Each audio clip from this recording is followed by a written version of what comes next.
Bismillahirrahmanirrahim. Yali Madad, and thank you for taking time to review the materials for the 12th grade REC's Alif program, week 5. Today, we'll be talking about essay strategies for your college application.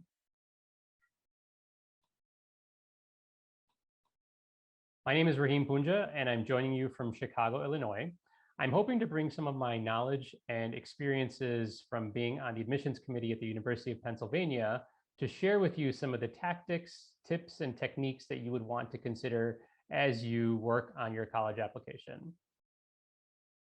In terms of what we'll be covering today, we'll be talking about why writing for your college application is very different from how you might consider writing for your English or history class. We'll talk about some different tools that you can use to brainstorm and capture some of your ideas, and then also share a little bit about how you might want to develop your opening statements or opening paragraphs. In terms of where we are in the application process, hopefully at this point you have a pretty robust list of colleges that you have identified, researched, and prioritized. Hopefully you've spent some time thinking about your background and your profile and some of the activities that you want to illuminate for the admissions committee member, and that you are now at a point where you're ready to write your essays. If you're slightly behind and you're still working on some of the things that I just mentioned, that's perfectly okay. But just try to wrap some of those things up so that you can get going on your essays at this time.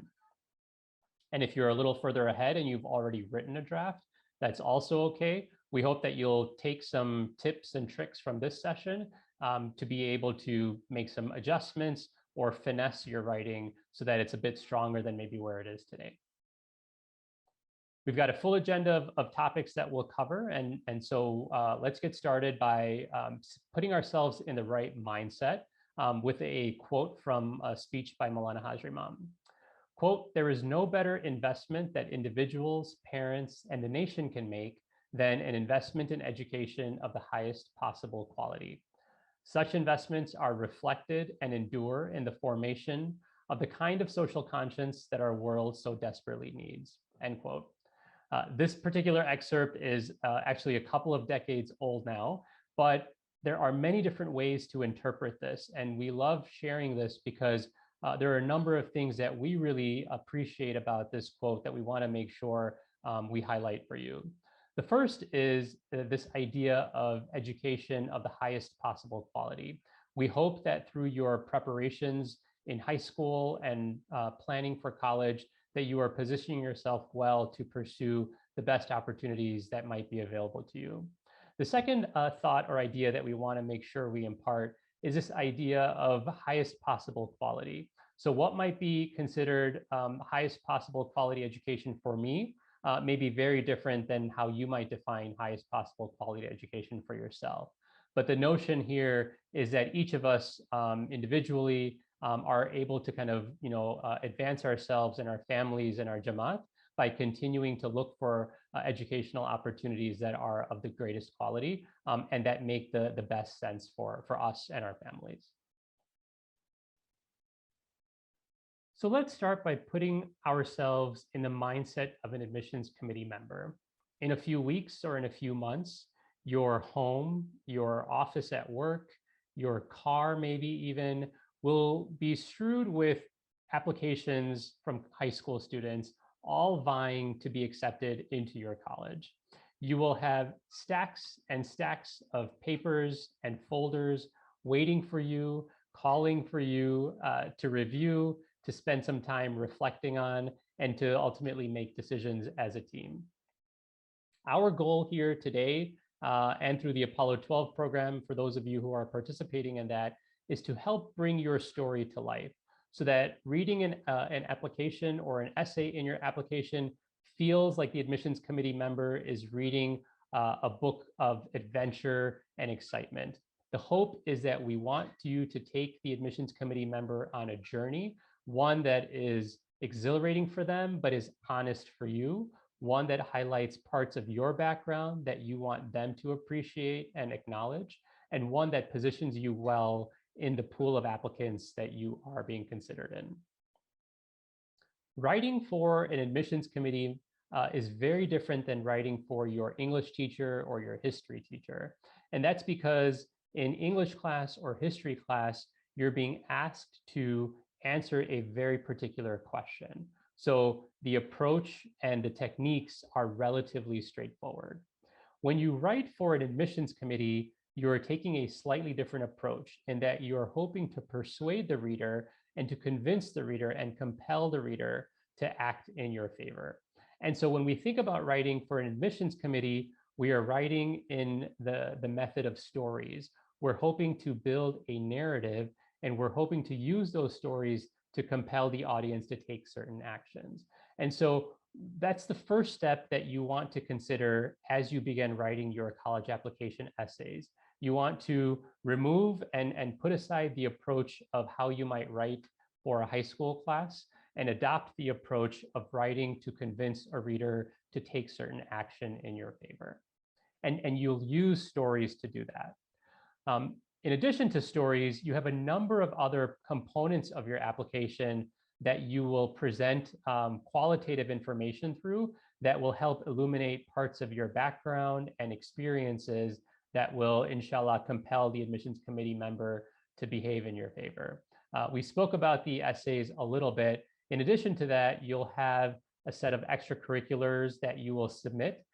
You may also be required to submit recommendation letters, typically from teachers or high school counselors. If you're applying to more selective schools, you may be invited to provide some responses to short answer questions, and then also have the option of submitting some supplemental essays. But these components of your application are now the things that you can control. So courses that you've already taken, your GPA, any standardized tests that you have completed are all things that are in your rearview mirror, so to speak. And so you're left with these qualitative components of your application. And we're hoping to really give you the tools that you can now consider for that first bubble, which is your primary essay. When you think about the needs and kind of the questions that admissions committees are asking themselves, there's a couple that we will want to make sure you're keeping in mind. The first one is that the admissions committee member is reflecting on whether their college can satisfy the goals, the objectives, and the interests that you have as a student. And this will often be something that they do by looking at your essays, because you may be talking about your short-term goals or your professional goals after college. You may have certain activities in your extracurricular list which will be used by the admissions committee member to understand if they have similar things that they can offer you to keep you engaged and interested. The other question that admissions committee members may be asking themselves is how you will come to their community and join their community and really enhance that experience for other students, faculty, and staff. So what are the ways that you're hoping to make an impact in that particular school? And what are the things that you're hoping to do to better that community and that environment? The third question that many admissions committee members will ask themselves is whether you are bringing a unique perspective or set of experiences. Now, this is different from a unique set of activities. So you can still have the same experiences as other students who are applying to that college, but your lessons learned, your reflections, the ways that you have grown and developed as a result of those experiences are what we mean by unique voice or perspective. So you and I could both have been captains of our high school lacrosse team, but what you gained from that experience might be very different from what I gained. And you want to make sure that that particular set of reflections and introspections are things that are brought out in your essay. And then the last question that many committee members will ponder is whether they would want to have you as their roommate. So do you come across in your essays and in your application overall as being a kind person, a genuine person, a jovial person, someone that they want to spend evenings and weekends with, that they want to sort of spend time with and get to know? So collectively, these questions will guide the admissions committee members to think about you and your candidacy and your fit within their particular school. And so the research that you're doing now or that you will have already completed by now, hopefully are going to sort of be insightful and valuable as you start to frame your story, both in terms of how you fit with the school, but the things that you are bringing from your background that you hope to use to enhance the community at that particular school. So now that you've got that context and that background, let's talk about where you start and how you start. Like I said earlier, some of you may just be getting into the kind of the task of your essays. Some of you may already have an outline or a first or second draft, and all of those are okay. But we just want to go through a few of these tools so that you can think about whether you took a similar approach or whether you might want to consider taking a similar approach. So the first approach I'll talk about is what I'll call a spider map. And this is really meant for you to put on one piece of paper all of the different parts of your background from the last few years. It's also really helpful if you're a visual learner, because this will be kind of a visual way for us to represent who you are as a person. So you'll start with yourself at the center, and you'll identify some of the major themes of your background and sort of your high school journey. So were you heavily involved in the sports programs at your high school? Were you very much giving of your time to community and sort of social impact activities? Did you spend a lot of time in the arts? Did you have a number of experiences where you were able to really develop and hone your leadership skills? Whatever you think the major themes are of your background, you want to put those down on paper. And then for each of those themes or areas, you want to start to identify what are the activities, the hobbies, the extracurriculars, the part-time jobs or full-time jobs that you've had that really sort of illuminate those topics or those dimensions of who you are. At the end of this, you'll want to think about what are the kind of the 2 or 3 or 4 themes or attributes that really help summarize your background and your profile. And from that, what is sort of the 1 or maybe 2 sentences that succinctly captures who you are? And the reason why you want to go through these additional steps is because in committee discussions, many admissions committee members will summarize your entire application down to 1 or 2 sentences so that they can remember your profile and some of your experiences, but so they can also start to present and represent you in those committee discussions.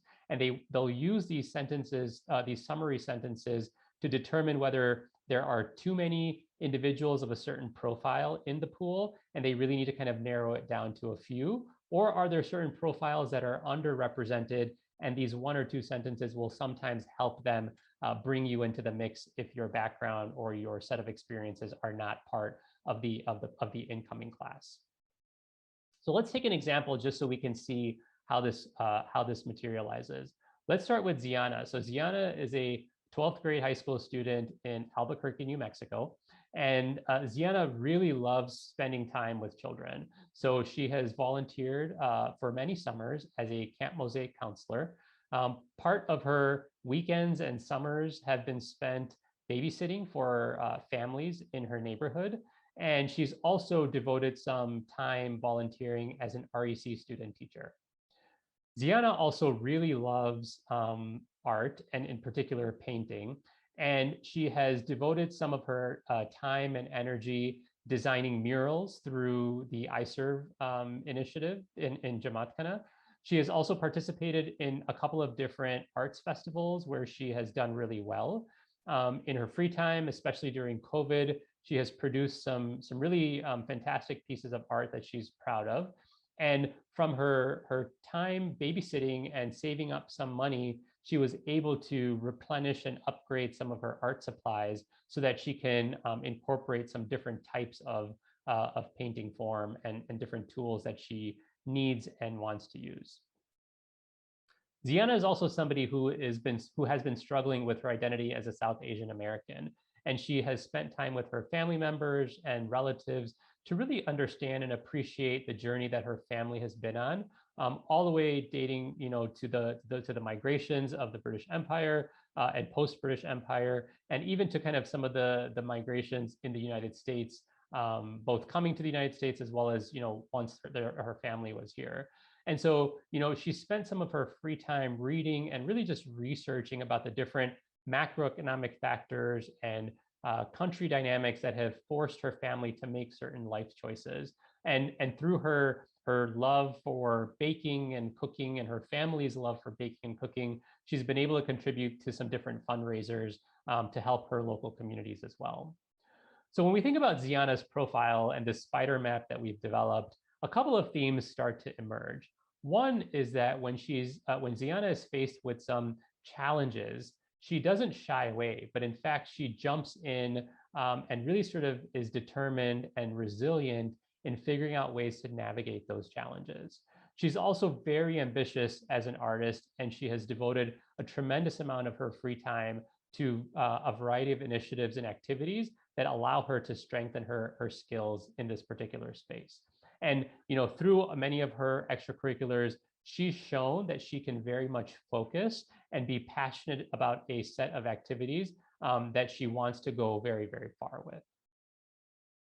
So this is one approach. Again, if you are someone who enjoys kind of the visual ways of learning and interacting, this could work very well for you.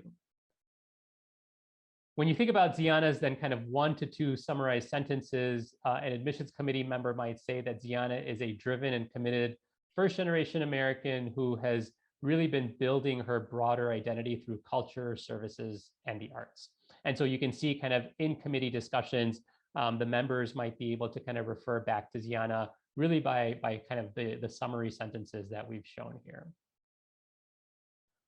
Another approach you might want to consider is what we'll call the 5 sentences. And this is really a non-visual way for you to capture, again, some of the major themes of your background or experiences, or even personality quirks. So you might say, I am someone who wakes up very early every morning to do X, Y, and Z. Or that you spent the better part of your teenage years taking care of some younger siblings or potentially older relatives. Whatever you feel are the major parts of your background and your life for the last few years are things you may want to just start writing down in sentence form. You can obviously go and have more than 5 sentences. You can have 10 or 15 or 20, but see if you can start to narrow it down or whittle it down to about 4 to 6, because those will then kind of very kind of profoundly define who you are as a person.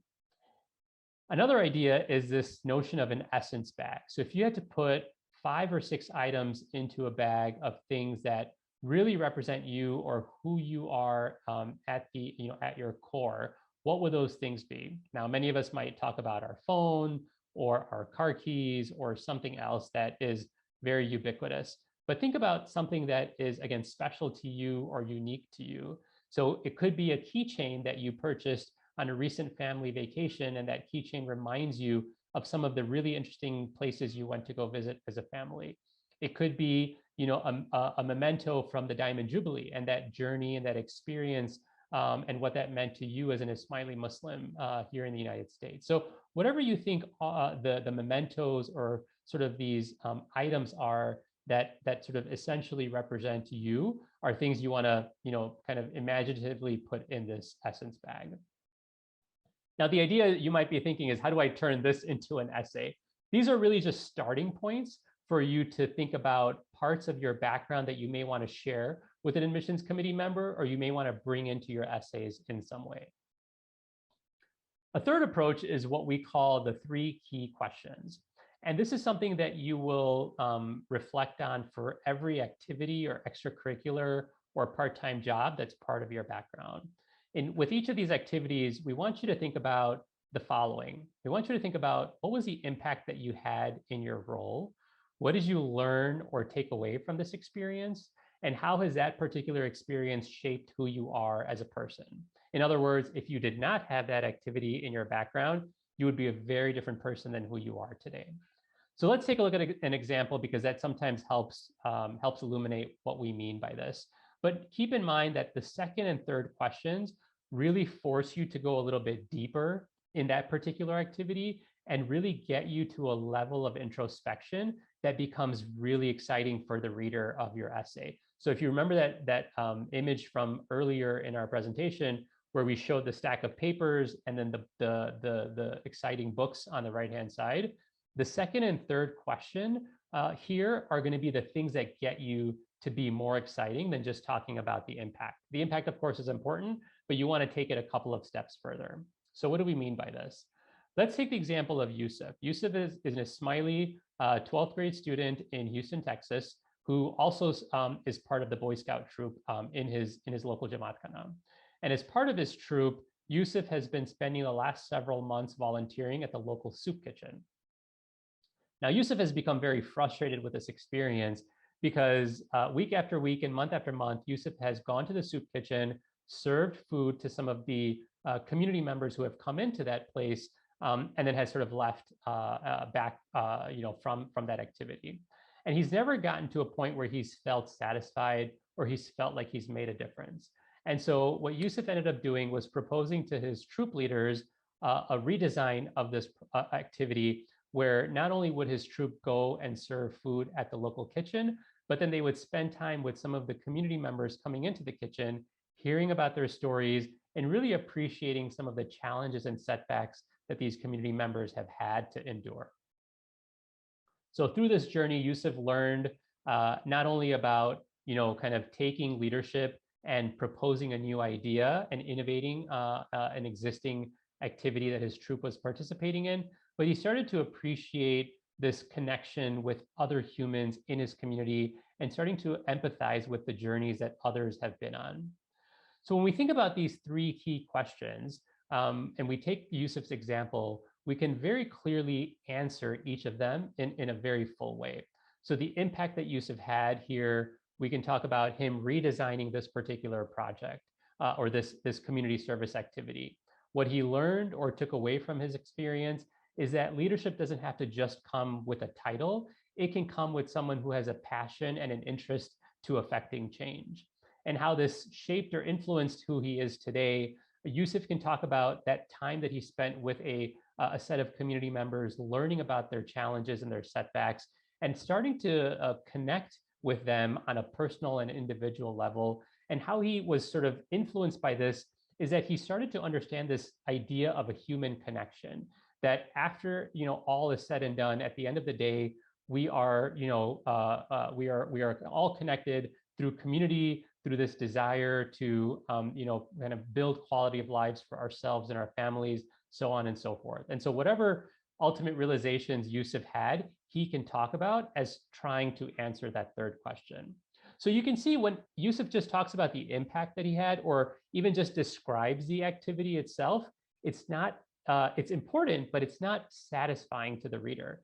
But when Yusuf takes it a couple of steps further and starts to talk about how he was transformed himself unexpectedly from this experience, it starts to really allow you to connect with him and really allows you to understand that particular experience from his lens and his perspective. So from a reader standpoint, we walk away knowing so much more about Yusuf than we did once we started reading his essay. So the suggestion to you is, if you have kind of a list of activities that are part of your background, that's a great starting point. If you don't, we encourage you to build a table like the one that you're seeing here. So start by listing out all of your academic activities, things that you have been doing through your classes, through your school, any research projects, any science projects, or DECA projects if you're involved in that, any favorite subjects, anything that's related to your classwork. Then you want to build a list of extracurricular activities, things that you do outside of the classroom. So that those could be through your high school, through the Jamaat Khana that you're a part of, or even through your local community. And then a third set of things you want to lay out are just hobbies, interests, any part-time jobs that you've had while in high school, so on and so forth. And for each of these, we encourage you to think about these three key questions. So what was the impact that you feel you had in your role? And hopefully that's pretty straightforward for you to answer. But the more important questions are, what did you learn from that experience? And how did that experience shape who you are? So another way to think about these questions is, when you think about what did you learn, you might think about skills, hard skills or soft skills. So maybe you learned about Excel, maybe you learned about team building or leadership. Those are all skills. how did this particular experience shape who you are? Those are sort of the non-skills, right? Those are kind of the things that have changed your personality, your outlook on life, the ways that you interact with other people, the goals that you might have, right? Those are kind of the ways that you could answer that third question of how that activity shaped who you are. So if you build this list of your activities from your background, you attempt to answer these three key questions, and you may not have answers for everything in your list, but the activities where you are able to answer all three questions are maybe the activities you want to consider as the primary topic for your primary essay. So let's switch gears. Now that we've talked about, the topics that you may want to cover, the way that you want to present yourself, the three key questions as we just covered are also a really nice structure for your essay. So you can see if you think about a standard 5-paragraph essay or 6-paragraph essay, your first paragraph is the introduction where you're explaining or describing the activity. Your second paragraph is the impact that you had. The third paragraph is what you learned or what you took away from the experience. And your fourth paragraph is how that experience shaped who you are. So one of the really nice things about the key questions is that it provides you a very simple outline that you can consider following. Now, you don't have to. You might consider a very different approach and structure, and that's perfectly okay. But if you are struggling, at least for an outline, you can use the three key questions to start to build your structure and the framework for your essay. So let's say you've gone through the exercise of identifying parts of your background, you're really excited to talk about certain parts of your background, and you've started to put together an outline. What we'll share with you next is what we call kind of the polish, right? Or really sort of that bow to kind of bring your ideas or your essay all together. And this is really going to be focusing on the introduction paragraph, or what we call the opening strategies. So there are a few different ways that you can hook the reader and get them excited about what you're going to be presenting in your essay. The first one is the zoom in, zoom out. And this is really dropping the reader directly into the scene of a particular experience that you had, or a particular interaction you had related to the activity or the extracurricular that you're going to be talking about. This particular strategy is all about using your senses. So you're describing to the reader what they're seeing. You're maybe describing some fragrances or odors that are in the air. You're describing what the reader might be hearing if they were in that situation, really leaning on your senses to help the reader zoom in immediately with the introduction, and then zoom out as you walk through the rest of your essay. The declaration strategy is saying something very profound, very abrupt and unexpectedly. So you might start your essay by saying, "I abhor French fries." And the reason for that is because in the rest of your essay, you talk about this part-time job you had and how some experience led you down the path where you now very much dislike French fries, right? But the thought or the strategy is that you're starting with a declaration and very quickly capturing the reader's attention. A third strategy is one which we consider to be a bit more simplistic, but very much acceptable. And this is where you generally tell the reader what you want them to know. So it's considered sort of an informative approach to how you want them to remember you. And then we have a couple of others. A fourth strategy might be a reflection where you're just sort of looking back on a particular experience or incident. And you may have a variety of other approaches that you might consider. Maybe you've looked at some drafts of essays of friends, or you've reviewed some other essays from previous years, and you've got some different ideas. And so we'll talk about the first three here, again, just to give you some examples of what this feels like, and hopefully allows you to think about which approach you might want to take. So let's look at some zoom in and zoom out examples. And this is going back to Yusuf, who's our Ismaili 12th grade student in Houston. And I'll just read this to you so you can start to appreciate the impact that this kind of an opening might have on the reader. Plop, plop, plop. For 2 hours, all we did was plop rice and beans onto the sturdy styrofoam plates of Houston's homeless. The smile that graced my face at the start of our shift was quickly replaced with sadness after realizing I myself could never come to eat the lumpy pile of faded brown mush. And so Yusuf goes on to talk about really that particular day or that particular moment that he's starting to feel frustrated. And he will start to get into what he did and how he helped transform this particular experience. Another quick example here, again, just so you can start to think about how the senses come into play. This is about an Ismaili student who was traveling overseas with her family. I scanned over the sea of heads in front of me, quickly trying to locate the exit sign, all the while dragging behind me the handle of a suitcase with one clicking wheel.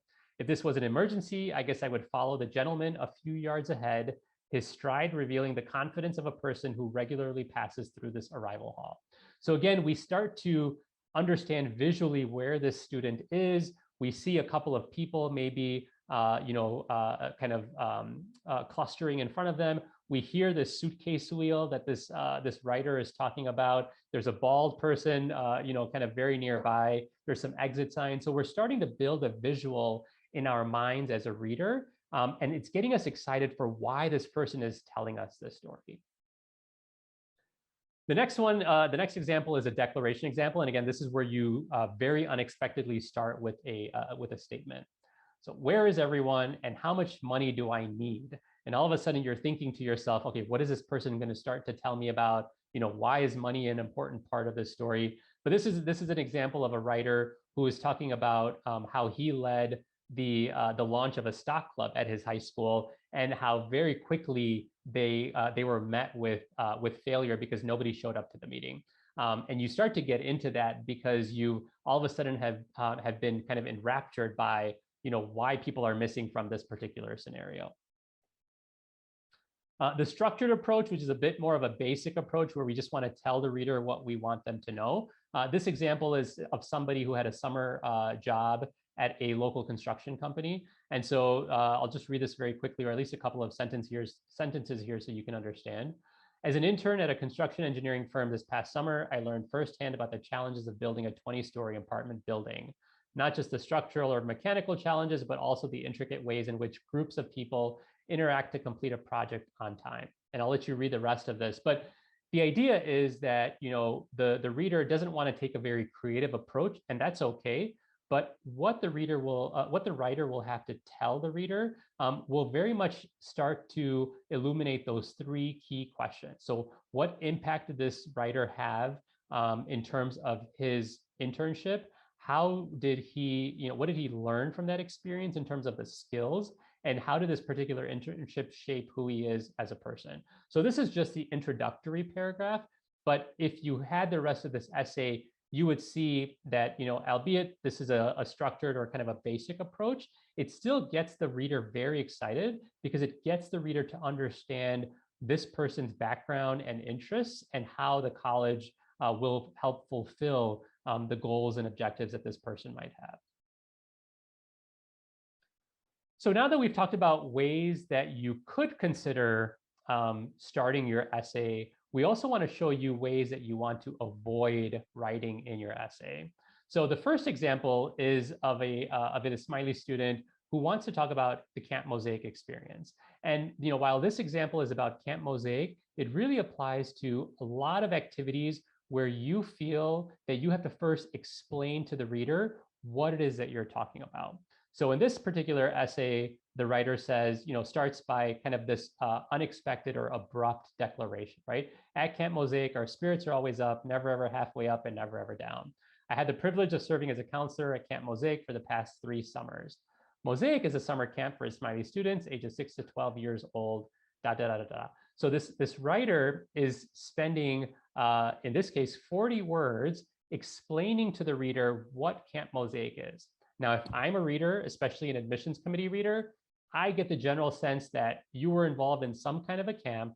You spent, part of your summer devoting to this. You probably were working with, students or children younger than you, and you're going to tell me about some exciting experience that you had related to this camp, or your leadership, or your kind of responsibilities that you had. So defining Camp Mosaic is probably not the best use of your time or the reader's time, but especially because in many cases, the essays are limited to 600 or 650 words. You don't want to devote 10% of your essay defining Camp Mosaic or any other topic that you might have. And we see this in many of our Jamaati programs that students want to talk about, whether it's Aga Khan Foundation and the Partnership Walk or Student Monthly. We see that students feel compelled to first explain what that is. And the suggestion here, if you want to start by explaining it, that's fine. But when you're looking for parts of your essay or passages to trim, these definitions are probably the ones that you want to eliminate first, because as long as you're getting the broad strokes of what that activity is, the reader wants to very much get to the point of why this is important to you. What did you learn? How did you grow? And how are you a different person as a result of this experience, right? So those are the more exciting parts that the reader is interested in. I'll give you another example. This is an essay about an Ismaili student who had a terrifying incident with a relative and how they presented it. So I thrashed in the water trying to find the other life raft that also fell out of the boat. The second raft was supposed to hold my uncle Amin. He was a lean, glasses-wearing non-swimmer, but I wasn't any better at dealing with water. Amin is my father's youngest brother who professionally works as a pharmacist. And this writer then goes on to explain who Amin is. Now, you could see obviously that these words are in bold, so it indicates that this is extra information in our mind. But again, a number of words that have been devoted, several dozen words devoted here. But not just that, in this particular example, you've disrupted the story as a writer. So you put the reader in this situation where they're seeing visually or imaginatively, they're seeing water thrashing around, they're seeing people maybe screaming and shouting, there's possibly a rescue team somewhere not too far away.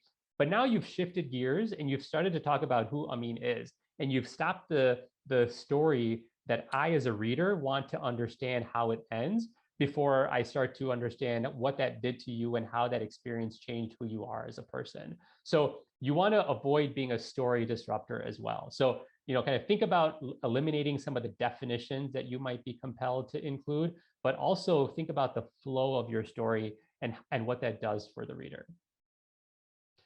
So let's talk about the Common App prompts, and we're just using this as an example. You can take the prompts that are presented to you in any of the college applications that you might be filling out. But if you're using the Common App, there are 7 prompts that are available to you to consider when it comes time to writing your essays. So I won't read these to you, but very quickly, just to highlight, the first prompt is where you have an opportunity to talk about your background or interests or some kind of a talent that you have. The second prompt is where you have an opportunity to discuss a challenge or a failure that you've experienced and maybe how you overcame that.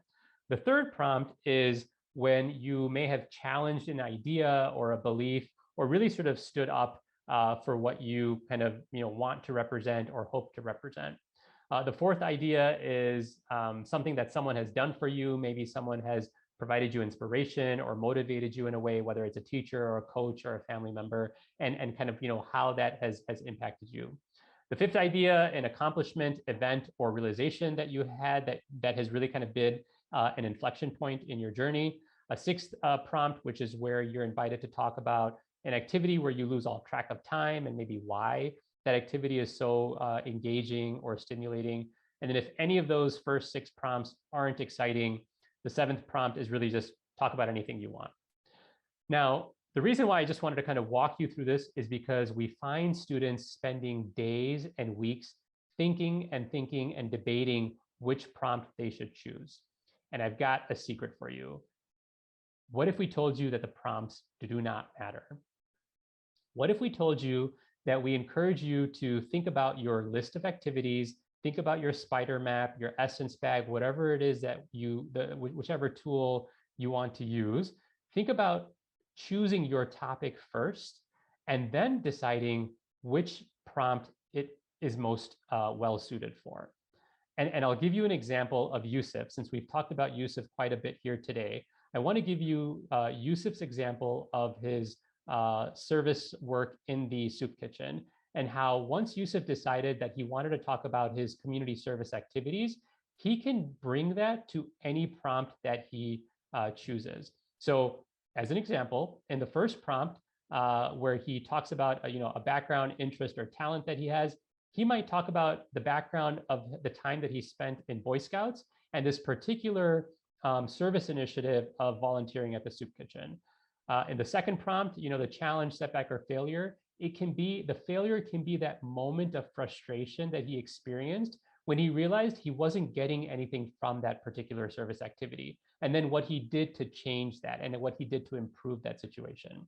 The third prompt, where he challenged a belief or idea, as we said, he submitted this proposal. He was able to reorient and kind of redesign this service project to be something much more meaningful than what it was originally set up to do.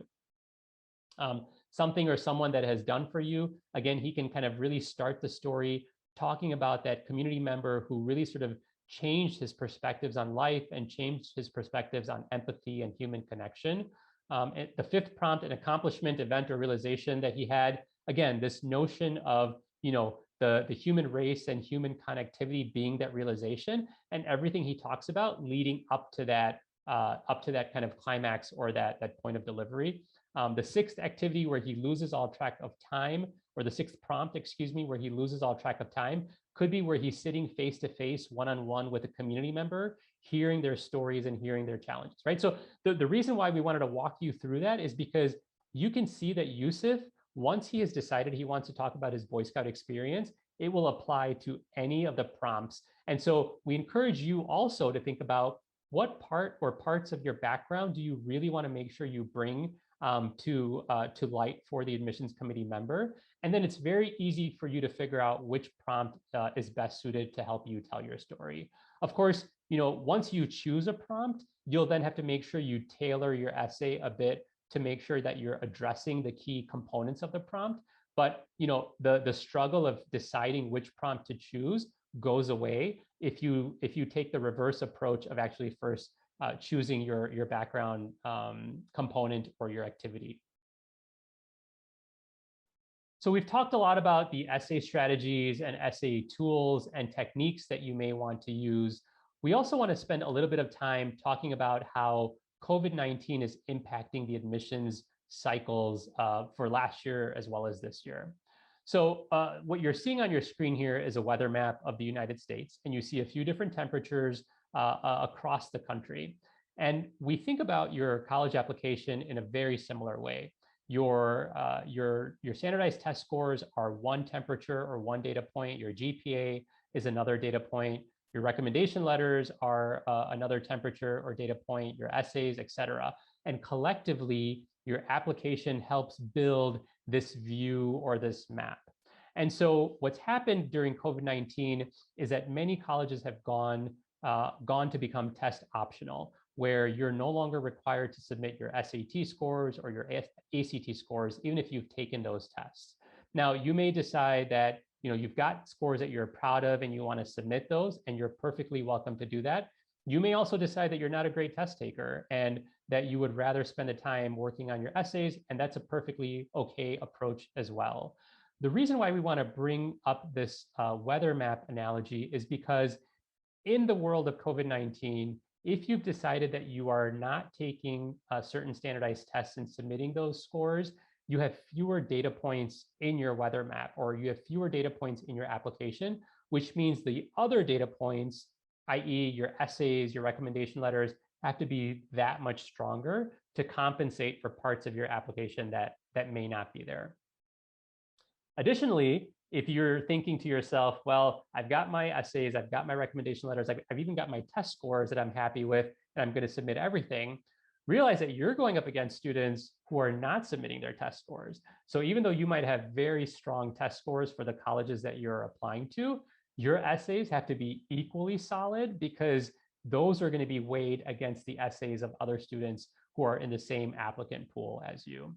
So really think about your application holistically, but I hope you appreciate the role that your essays are going to play in helping you jump off the page, but helping build your story and helping build the narrative for why you fit and why you're well suited for the colleges or college that you are applying to. In addition to that kind of nuance with the admission cycles during COVID-19, the Common App here also has an optional essay. And you'll want to see if there is an optional essay related to COVID-19 with some of the other applications you might be completing if they are not part of the Common App. But if your schools are part of the Common App, you have this space to talk about anything that has been particularly difficult for you during COVID-19. So it may be that you have a family member who lost their job and you and your family were put into some very difficult financial situations. It may be that someone in your family tested positive for COVID-19 and the ramifications that had on you or your family. It may be that you had Wi-Fi issues and you were having a very hard time learning during kind of the virtual schooling that your high school may have had to experience. So whatever the situations are that you endured during COVID-19, hopefully they're minimal, but if there was something that you feel is important to bring to the attention of the committee members, this is where you're going to do it. Now, if there's things that you had to endure that other students also had to deal with, so for example, that you had to attend school remotely, or that you were not able to take a standardized test, or that your IB exam was no longer available to you, those are things that affected many, many students. And so those are not things that you want to talk about here. This particular optional essay is meant to talk about very specific things that affected you, your learning, or your experience during COVID-19. So just want to make sure that that you're aware of how you might want to approach it. In addition to that, if you are writing something for this optional essay, you want to be very fact-based. So you don't want to use a lot of flowery or creative language. You want to just be very straightforward and say, these are the challenges or the setbacks that my family and I had to endure. These are the ways that we had to navigate them. But these are things that we want you to kind of consider, or that I want you to consider as you're reviewing my application. Again, be very specific. Talk about the kind of the particular situations or outcomes that you had to endure, and that's different from maybe what other families or students may have had to deal with. All right, so we've shared quite a lot here when it comes to essay strategies and your application approach overall. Just to reiterate a couple of things. One is you want to think about building an outline before you start writing your essay. We find many students will just start writing in Google Docs and they'll write hundreds of words before they figure out even what it is that they're trying to convey. So whether it's using the 3 key questions or using some kind of outline to really just structure your thoughts and organize your thoughts, use that as a starting point. The other thing is that you want to write regularly. Writing is a skill, and your writing can get better, especially because you're writing for a very different audience than how you might be accustomed to writing in high school. So take the time, whether it's every day or a couple of days a week, to just write freely about anything that is related to your essays, your short answers, your supplementals, etc. And then be comfortable with drafts. So you'll write one draft, then you'll kind of refine things and finesse things, and you'll come up with a second, a third, or fourth draft. You may be also in a situation where you're on a 6th draft and you're just not happy with it, and you may end up starting all over again. Just be okay with that and be comfortable with that, because inshallah, what you end up producing once you've restarted is going to be much stronger than maybe something that you're frustrated with, but you feel like you've already spent a lot of time on. So again, as reminders, making sure that the focus of the essay is on you, and don't spend a lot of time defining an organization or an extracurricular or even a person. We oftentimes see, when someone wants to talk about Aga Khan Foundation, they first spend a lot of time talking about Hajr Imam and who Hajr Imam is and why he set up the foundation. Those are all great pieces of information, but they take away from the limited word count that you have when it comes to talking about your experiences with the Aga Khan Foundation or any other organizations. And if you feel you have to explain something, that's okay, write it down. But when you've got to come back to trim your word count, that's probably the first place where you want to start. And you really want to hone in to make sure your essay is capturing how you've grown, how you've changed, what did you experience in that particular activity, what did you learn, what did you not learn, right? It's okay to sort of say at the end of a community service project or at the end of serving as a team captain, you didn't learn anything. And that itself is kind of honest, and that candor will kind of take you a long way, because it'll allow you to kind of spend time expressing your frustrations and expressing what you thought you were going to get and what you ended up getting. In addition to that, as we mentioned, be very comfortable working and reworking your essays. We don't know any student who has been accepted to their first choice or second choice school with the first draft essay. So be okay, spending time changing the flow, rewriting sentences, rewriting entire passages, whatever it might be. But spend the time, kind of working and polishing your essay. And one simple way to do this is read your essay aloud. Read it in front of a mirror or just read it in a room all to yourself, but read it out loud, because when you read your essay out loud, you'll very quickly be able to capture and correct grammatical errors. You'll be able to kind of hear yourself and say, you know what, I want to reorder these sentences so that they're a bit more sequential, or they kind of have a different impact. So do that a couple of times before you ask other people to give you feedback. Because if other people are giving you feedback on some of the things that you can catch yourself, that means it's taking them away from other meaningful or deeper feedback that they might be able to give you.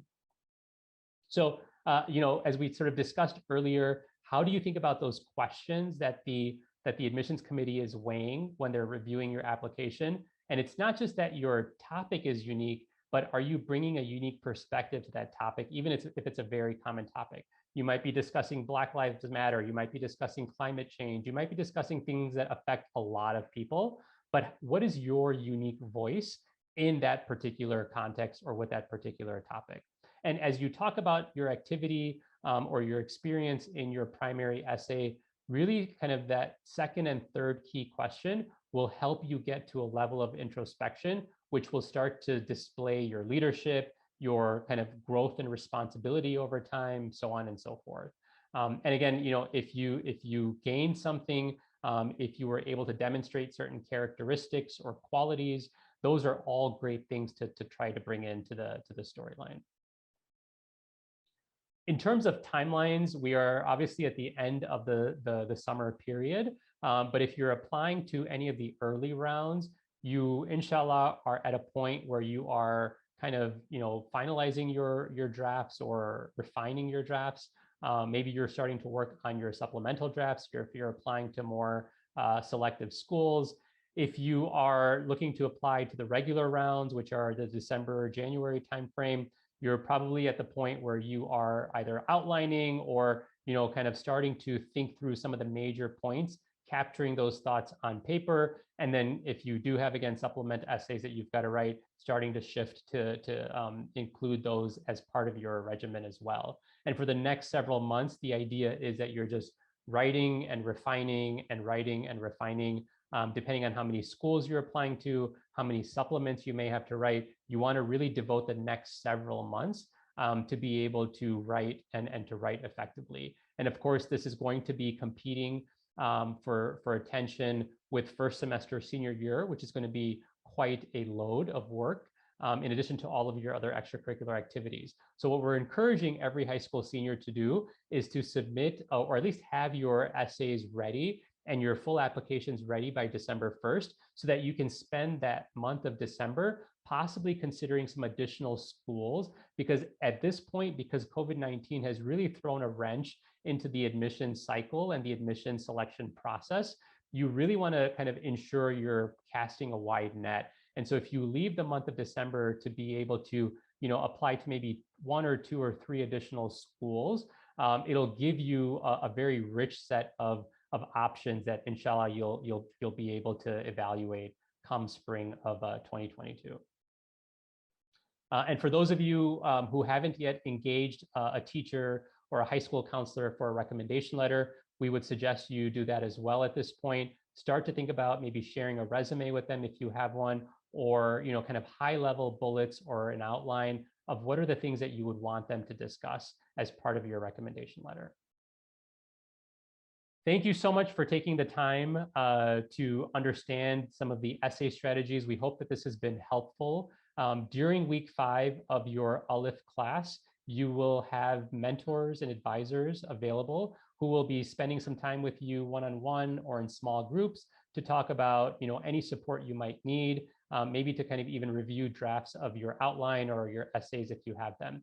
So we encourage you all to take the next couple of weeks to start to brainstorm, whether it's a spider map or an essence bag or the 3 key questions. Really think about what part of your background you want to highlight for your primary essay, and then even some of your supplemental essays if you have those as part of your applications. Start to put some ideas down on paper, start to work on a couple of outlines and drafts, and you'll have an opportunity during week 5 to be able to get some good feedback from some mentors in your center. Thank you so much again, and yeah, I'll leave it at that.